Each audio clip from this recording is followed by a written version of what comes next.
আমাকে বারবার এমপি বানিয়েছেন। আমি আমার সন্তান কোনদিন তার সাথে বিশ্বাসঘাতকতা করতে পারে না। এটা যেটা হয়েছে এটা ৭৫-এর 15 আগস্টের খন্দকার মোস্তাকের সাথে তুলনা করা যায়।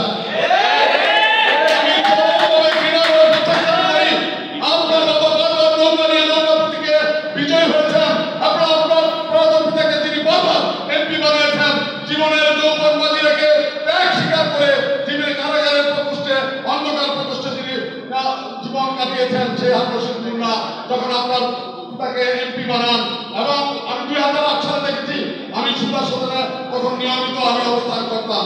সেদিন আমি দেখেছি আমার বন্ধু রশিদ মুন্না 2008 সালে মতিয়া থেকে দিয়ে দুপুরায় গেলেন আপনার কাছে। উনি সেই ঋণ করেছেন তখন আমাদের প্রয়াত সম্মানিত সংসদ সদস্য আলমুল্লাহ সাহেব জেলখানার অভ্যর্থ হয়েছিলেন। উনি সেদিন কোনো কালেই কুশলদার দরকার উনি কোনো কালেই মুসলিম কালো এমপি সেদিন হতে পারতেন না। আমাদের শান্তিটা গেল সেদিন আমার বন্ধু ওই মিরপুরের এমপি হয়েছেন আর রশিদ মুন্নার যে তারা অনেক বড় নেতা ছিলেন না। আমি বারবার বলেছি আপনি কেন এই ধরনের স্যাক্রিফাইস করেন? রাজনীতিতে স্যাক্রিফাইসের কোনো মূল্য নাই।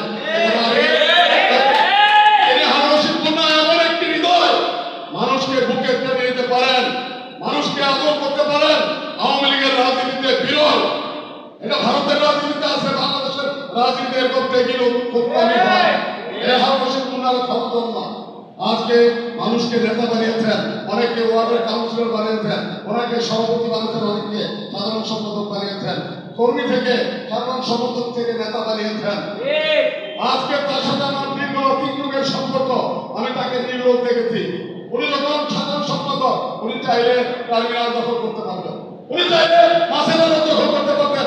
উনি তো সেই রাজনীতি করেননি। আজকে এক পরিবার থেকে 5টা সন্তান কারোদারি বের হয়, তাদের কত চাই, কত প্রয়োজন।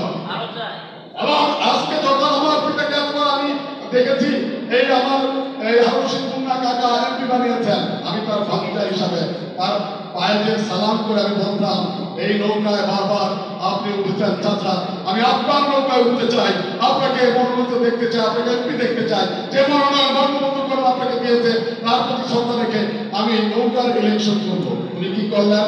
উনি স্বতন্ত্র প্রার্থী দাঁড়িয়ে গেলেন। উনি এই স্বতন্ত্র প্রার্থী দাঁড়িয়ে গিয়ে আজকে আমাদের এই এলাকায় আওয়ামী লীগকে দ্বিখণ্ডিত করলেন। আওয়ামী লীগের শক্তিকে উনি আজকে মান করে দিলেন যে আওয়ামী লীগ একটি শক্তিশালী রাজনৈতিক সংগঠন। এই মাটিতে রশিদ মুন্না যখন রাজনীতিতে আসছে ওনার ইতিহাস সাফল্যের কথা, উনি কোনো ব্যর্থ রাজনীতিবিদ না, কিন্তু উনি বিজয়ী হয়েছেন। ওই 2024-এর স্বাধীনতার বাড়িতে রশিদ মুন্নার বিজয় ছিল।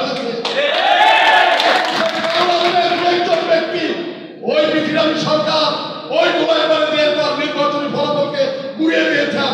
ইতিহাস কাউকে ক্ষমা করে না। তার অবস্থা তাদের বিচার একদিন হবে এবং সহজেই হবে, কারণ রশিদ মুন্নার রায় অতি সম্প্রতি হয়ে যাবে ইনশাআল্লাহ। আর যদি রায় নাও হয় রশিদ মুন্নাদের পরাজয় নাই, কারণ যেমন বঙ্গবন্ধুর পরাজয় নাই, বঙ্গবন্ধু কন্যার পরাজয় নাই। এই অঞ্চলে শক্ত ঘাঁটি নির্মাণ করেছেন রশিদ মুন্না এবং শেখ হাসিনার ব্যাংক হিসেবে আওয়ামী লীগকে শক্তিশালী করেছেন। এই সার্টিফিকেট শেখ হাসিনা ওনাকে দিয়েছে। উনি তো মনোনয়ন কারো কথায় দেয় নাই। রশিদ মুন্না 200 টাকা দিয়ে মনোনয়ন কিনেন নাই। রশিদ মুন্নাকে ওনার ত্যাগের ফসল ওনাকে মূল্যায়ন করেছেন শেখ হাসিনা। আমার বিজয় হয়েছে সরকার। আমার নেতা আমার সাথে কথা হয়েছে যে তোরা মুন্নার বিজয় ধরে রাখতে পারিস নি, তোরা কোনো নেতা না। উনি আমাকে কটাক্ষ করে কয়েকবারই কথা বলতেন যে মুন্নার বিজয় যখন শুনলাম তারপর আবার গভীর রাতে কিভাবে মুন্নার ফেল করে। আমি ফেল তো তাদের করে নাই, তাকে কয়েকজন লোক কালো টাকা অনেক কিছু হয়ে যায় বাংলাদেশে, এভাবে তাকে ওভাবে করা হয়েছে। যাই হোক আমি আর দীর্ঘায়িত করবো, আমি শুধু এইটুকু বলবো সবুরে নেওয়া ফলে ইন্নাল্লাহ মা'আস-সাবিরিন। আমাদের হারুন ভাইয়ের সাথে যারা আমরা আওয়ামী লীগ করি আমরা কেউ হারুন ভাইকে ভুলি নাই, ভুলবো না। এবং আগামী দিনে ওনার এই নেতৃত্ব প্রতিষ্ঠিত হবে। এখানে নৌকাতে বিজয়ী হয়েছে সেই সত্য আল্লাহ রাব্বুল আলামিন এখানে প্রতিষ্ঠিত করবেন। অচিরেই না হবে ইনশাআল্লাহ আমরা আবার বিজয় মিছিল করব ইনশাআল্লাহ। জয় বাংলা, জয় বঙ্গবন্ধু, বাংলাদেশ চিরজীবী হোক। ধন্যবাদ।